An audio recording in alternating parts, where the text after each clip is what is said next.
two of the platoons got pinned down and we lost some guys, and that was the first time we had death in our company that was visual and people that you knew, and it was a pretty big shock for us. We had guys wounded before, but never had passed by some guys that didn't make it, and that was really depressing. But anyway, we were headed up this hill, and all of a sudden our column stopped, and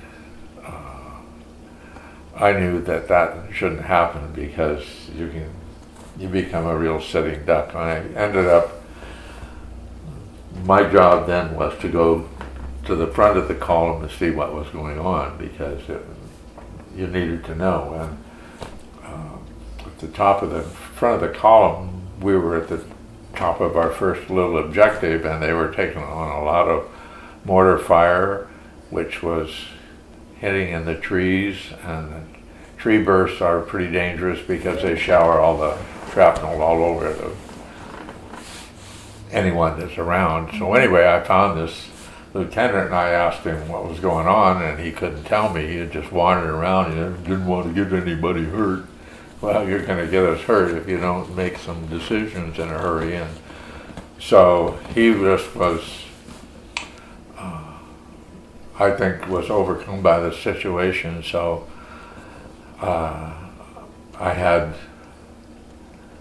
went to his radio man, and after some very strong language, he called the commander of our battalion, and I told him what was going on and that we needed some help in the way of covering fire and airstrikes and or machine tank fire, because we had a couple of tanks down below, but they could reach right up there, and told them where the action was and what was going on. And so they gave me permission to do that, or to take charge of the platoon. And so we got together and got it worked out, and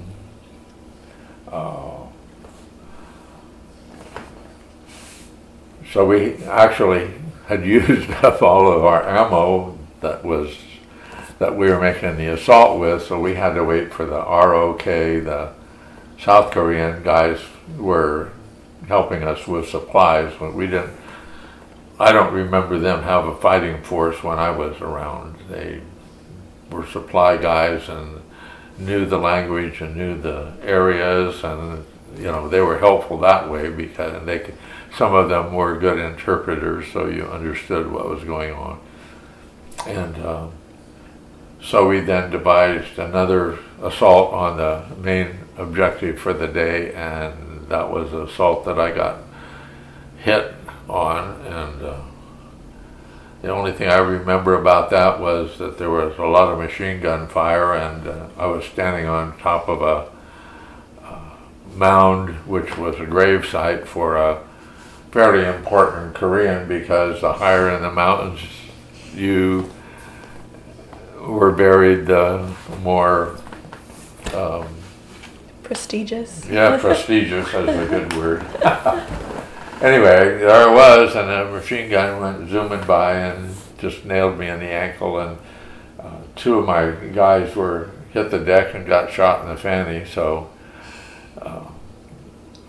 I always laugh about the guys that told me to keep my head down, because that's where they got hurt.